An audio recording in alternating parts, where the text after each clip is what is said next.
Hi అండి. అందరికీ నమస్కారం. Welcome to my channel. ఈ వీడియోలో నేడే ఏపీ క్యాబినెట్ భేటీ ఉద్యోగులకు మరియు పెన్షనర్లకు తీసుకునే కీలక నిర్ణయాలు ఇవే.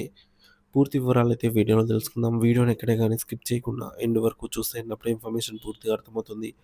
అలాగే వీడియో చూస్తున్న ప్రతి ఒక్కరు వీడియోకి లైక్ చేయండి ఫ్రెండ్స్. ఈ వీడియోని తోటి ఉద్యోగ పెన్షనర్ మిత్రులతో అయితే షేర్ చేయండి. కొత్తగా మన ఛానల్ చూస్తున్నవారు ఇంకా ఎవరైనా సబ్స్క్రైబ్ చేసుకోకుంటే వెంటనే మన ఛానల్‌ని సబ్స్క్రైబ్ చేసుకోండి. దీని ద్వారా నేను చేసే లేటెస్ట్ వీడియోస్ అన్నీ మీ వరకు రీచ్ అవుతాయి. ఇక ఆలస్యం చేయకుండా వివరాల్లోకైతే వెళ్ళిపోదాము. ఫ్రెండ్స్ ఇక విషయానికొచ్చినట్లయితే నేడే ఏపీ క్యాబినెట్ కీలక భేటీ, ఉద్యోగుల ఆశలు, ప్రభుత్వ అజెండా సమగ్ర విశ్లేషణ. ఆంధ్రప్రదేశ్ రాష్ట్ర భవిష్యత్తుకు సంబంధించి కీలక నిర్ణయాలకు వేదిక కానున్న రాష్ట్ర క్యాబినెట్ సమావేశం ముఖ్యమంత్రి శ్రీ నారా చంద్రబాబు నాయుడు గారి అధ్యక్షతన ఈరోజు జరగనుంది. ఈ సమావేశంపై రాష్ట్ర వ్యాప్తంగా సర్వత్రా ఆసక్తి నెలకొంది. ముఖ్యంగా ప్రభుత్వ ఉద్యోగులు, ఉపాధ్యాయులు, పెన్షనర్లు తమ దీర్ఘకాలిక సమస్యలకు పరిష్కారం లభిస్తుందని, తమ పట్ల సానుకూల నిర్ణయాలు వెలువడతాయని భారీ అంచనాలతో ఎదురుచూస్తున్నారు. ప్రభుత్వం వివిధ వర్గాల ప్రజలకు అనేక సంక్షేమ పథకాలను అమలు చేస్తున్న నేపథ్యంలో తమకు సంబంధించి కీలక అంశాలపై ఈ కేబినెట్ సమావేశంలో స్పష్టమైన ప్రకటనలు వస్తాయని వారు ఆశిస్తున్నారు. ప్రభుత్వ అపరిష్కృత సమస్యలు కేబినెట్ దృష్టికి. ప్రభుత్వ ఉద్యోగులు, ఉపాధ్యాయులు మరియు పెన్షనర్లు అనేక సంవత్సరాలుగా వివిధ సమస్యలతో సతమతమవుతున్నారు. ఈ కేబినెట్ సమావేశంలో క్రింది ప్రధాన డిమాండ్లపై కీలక నిర్ణయాలు తీసుకోవాలని అయితే వారు కోరుతున్నారు.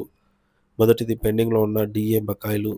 సమస్య ఏంటంటే కేంద్ర ప్రభుత్వం ప్రతి 6 నెలలకు ఒకసారి డీఏలను ప్రకటిస్తున్నప్పటికీ రాష్ట్ర ప్రభుత్వం గత కొంతకాలంగా డీఏలను సకాలంలో మంజూరు చేయడం లేదు. ప్రస్తుతం ఉద్యోగులకు 4 డీఏలు పెండింగ్‌లో ఉన్నాయి.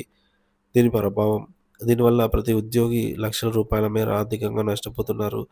జీవన వ్యయం పెరుగుతున్న తరుణంలో డీఏల విడుదలలో జాప్యం వారిని తీవ్ర ఇబ్బందులకు గురిచేస్తోంది.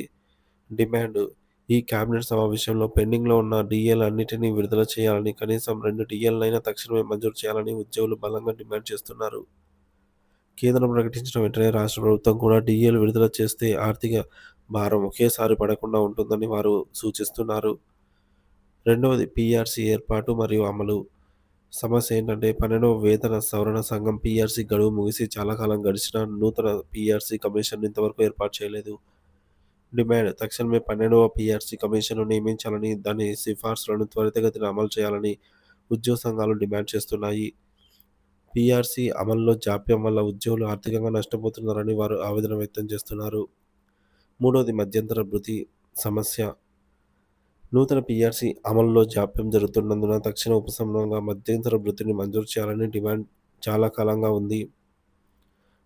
ఉద్యోగులు 27% మధ్యంతర భృతిని డిమాండ్ చేస్తున్నారు. గతంలో అనేక సార్లు కేబినెట్ సమావేశాలు, అసెంబ్లీ సమావేశాలు, బడ్జెట్ సమావేశాలు జరిగినా ఐఆర్‌పై ఎలాంటి స్పష్టమైన ప్రకటన రాలేదని, ఈసారైనా సానుకూల నిర్ణయం తీసుకోవాలని కోరుతున్నారు. ఐఆర్ అనేది తక్షణమే పరిష్కరించాల్సిన అత్యవసరమైన ముఖ్యమైన డిమాండ్ అని వారు నొక్కి చెబుతున్నారు. నాలుగోది ఇతర పెండింగ్ బిల్లులు మరియు సమస్యలు. Retirement benefits. పదవీ విరమణ చేసిన ఉద్యోగులకు రావాల్సిన ప్రయోజనాలు సకాలంలో అందటం లేదు. ఈహెచ్ఎస్ ఉద్యోగుల ఆరోగ్య పథకం అమలులో ఎదురవుతున్న సమస్యలు పరిష్కరించాలి. ప్రమోషన్లు మరియు ట్రాన్స్ఫర్లు. పదోన్నతులు, బదిలీల ప్రక్రియ పారదర్శకంగా, సకాలంలో జరగాలి. కాంట్రాక్ట్ అవుట్సోర్సింగ్, రామ్‌వార్డ్ సచివాలయ ఉద్యోగుల సమస్యలు. వీరి సేవలను క్రమబద్ధీకరించడం, వేతనాల పెంపు, ఉద్యోగ భద్రత వంటి అంశాలపై కూడా ప్రభుత్వం దృష్టి సారించాలి. ఏపీ అంగన్వాడీ ఉద్యోగులు కూడా తమ సమస్యల పరిష్కారం కోసం ఎదురుచూస్తున్నారు. ఉద్యోగ సంఘాల ఆందోళన, ప్రభుత్వానికి హెచ్చరిక. ఉద్యోగులు తమ డిమాండ్ల సాధన కోసం అనేకసార్లు ధర్నాలు, నిరసనలు చేపట్టారు. మంత్రులకు, ముఖ్యమంత్రికి వినతిపత్రాలు సమర్పించారు. అయినప్పటికీ ఐఆర్, పీఆర్సీ, డీఏల వంటి కీలక అంశాలపై ప్రభుత్వం నుంచి స్పష్టమైన హామీ లభించలేదు. ఒకవేళ ఈ కేబినెట్ సమావేశంలో కూడా తమ సమస్యలు పరిష్కారం కాకపోతే ఉద్యమ కార్యాచరణను ప్రకటించాల్సి వస్తుందని ఉద్యోగ సంఘాల జేఏసీ ప్రభుత్వాన్ని హెచ్చరిస్తున్నట్టు తెలుస్తోంది. సాధారణ ఉద్యోగుల నుంచి కూడా సంఘాలపై తీవ్ర ఒత్తిడి వస్తోంది. ప్రభుత్వం ముందున్న సవాళ్లు ఆర్థిక భారం. ఉద్యోగుల డిమాండ్లను పరిష్కరించడం ప్రభుత్వానికి ఆర్థికంగా ఒక సవాలు. అయితే సమస్యను పెండింగ్‌లో ఉంచుతూ పోతే భవిష్యత్తులో భారం మరింత పెరుగుతుందని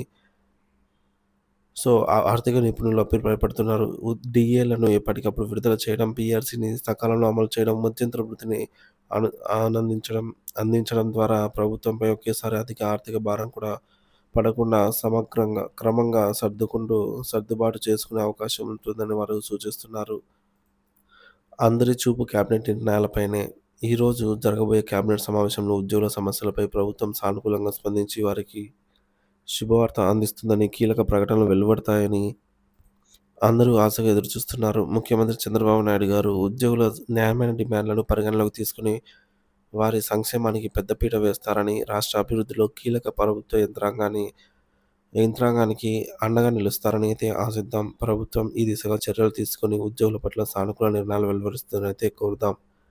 ఈ కేబినెట్ సమావేశం కేవలం పరిపాలనాపరమైన నిర్ణయాలకే పరిమితం కాకుండా లక్షలాది మంది ప్రభుత్వ ఉద్యోగులు, వారి కుటుంబాల భవిష్యత్తుతో ముడిపడి ఉంది. ప్రభుత్వం సమతుల్యత, ఆచరణాత్మకమైన నిర్ణయాలు తీసుకొని ఉద్యోగుల విశ్వాసాన్ని చూరగొనాలనైతే, తద్వారా సుపరిపాలనకు మార్గం సుగమం చేయాలి అనైతే ఆకాంక్షిద్దాం.